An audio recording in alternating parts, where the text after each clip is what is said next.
বললাম মুস্তাফিজ তুই এত ফর্সা হয়ে গেলি কেমনে? তখন তাসকিন এটা খুব মজা পায়। তখন বলে যে ৯ কোটি টাকার ব্যাপার ভাই, এর জন্য ফর্সা হয়ে গেছে।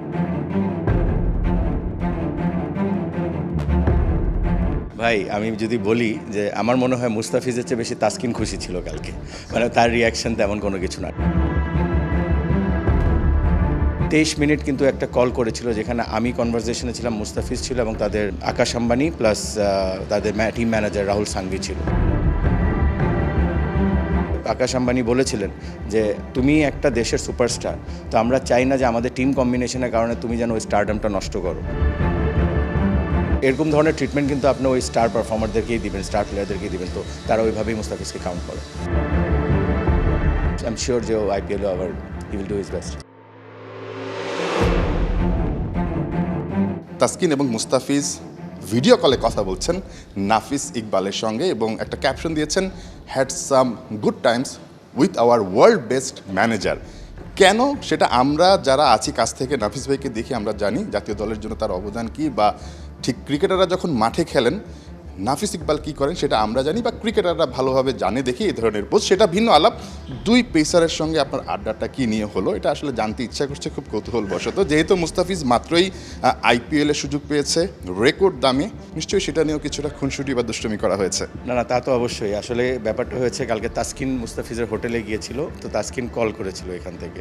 তো আমার সাথে অ্যাটলিস্ট চেষ্টা করি যে আমাদের যে প্লেয়াররা আছে তাদের সাথে সবার একটা বড় ভাইয়ের মতো রিলেশনটা রাখি, not as a headmaster or a ম্যানেজারের রোলটা। ব্যাপারটা হলো ওইখানে গিয়েছিল, এখান থেকে ফোন করেছে, হাসি ঠাট্টা হচ্ছিল। তো আমি এই যেই ছবিটা দেখছেন ওই ছবিটা ছিল যে যখন আমি ওকে দেখলাম, আমি বললাম মুস্তাফিজ তুই এত ফর্সা হয়ে গেলি কেমনে? তখন তাসকিন এটা খুব মজা পায়।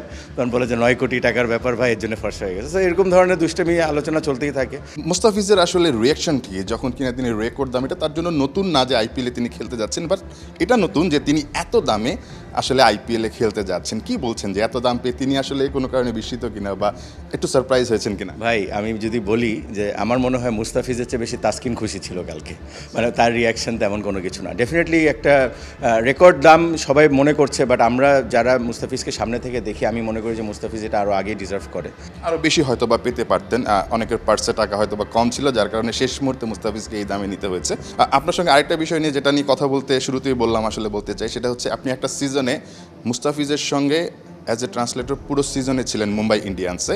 মুস্তাফিজকে খুব কাছ থেকে দেখেছেন এবং বাংলাদেশি ক্রিকেটারদের কীভাবে আসলে আইপিএলের ফ্র্যাঞ্চাইজিগুলো ট্রিট করে সেটাও আপনি কাছ থেকে দেখেছেন।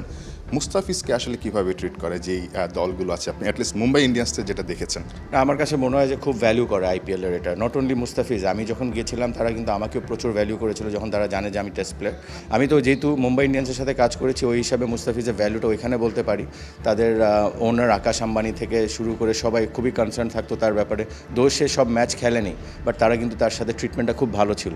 আরেকটা স্টোরি আপনাকে বলতে চাই, যখন পরের সিজন মুস্তাফিজকে তারা রাখতে পারছিল না, ২৩ মিনিট কিন্তু একটা কল করেছিল যেখানে আমি কনভারসেশনে ছিলাম, মুস্তাফিজ ছিল এবং তাদের আকাশ আম্বানি প্লাস তাদের টিম ম্যানেজার রাহুল সাংভি ছিল। ২৩ মিনিট কিন্তু সুন্দর করে বুঝিয়েছে মুস্তাফিজকে কেন তারা রাখতে পারেনি। তার মধ্যে একটা জিনিস খুবই খুবই ভ্যালুয়েবল জিনিস ছিল, যেটা আকাশ আম্বানি বলেছিলেন যে তুমি একটা দেশের সুপারস্টার, তো আমরা চাই না যে আমাদের টিম কম্বিনেশনের কারণে তুমি যেন ওই স্টারডামটা নষ্ট করো। ঠিক আছে, তাই এটা আমাদেরই ল্যাকিং যে আমরা টিম কম্বিনেশন তোমাকে রাখতে পারছি না, যার কারণে তোমাকে ছাড়তে হচ্ছে, but otherwise we would have love to stay with you. তো এই যে রেসপেক্টটা, এটা কিন্তু একটা অতুলনীয় একটা রেসপেক্ট যেটা মুস্তাফিজের ক্ষেত্রে তারা দেখিয়েছিল। ওইখানে প্রথমে 20 দিনের জন্য মাহিলা জাভার্দানা বলেছিল যে 20 দিনের জন্য কাজ থাকবে, বাট তারপর কিন্তু মুম্বাই ইন্ডিয়ান্স আমাকে পুরো 2 মাসই রেখে দিয়েছিল। দো মুস্তাফিজ কিন্তু হাফ অফ দ্য সিজনের পর তেমন কোনো ম্যাচ খেলেনি। এরকম ধরনের ট্রিটমেন্ট কিন্তু আপনি ওই স্টার পারফর্মারদেরকেই দিবেন, স্টার প্লেয়ারদেরকেই দিবেন, তো তারা ওইভাবেই মুস্তাফিজকে কাউন্ট করে।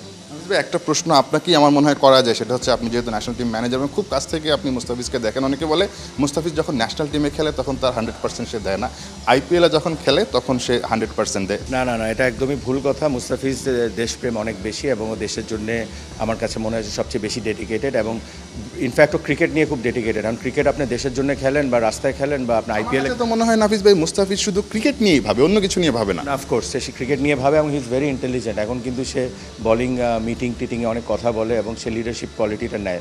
নো ডাউট যে ও এই ধরনের কোনো মনে করেন যে দেশের জন্য কম বা আইপিএলে বেশি করে এই ধরনের মেন্টালিটি তার না। এবারের আইপিএলে মুস্তাফিজ আসলে কেমন করবেন আপনার কাছে মনে হয় তার যে ফর্ম?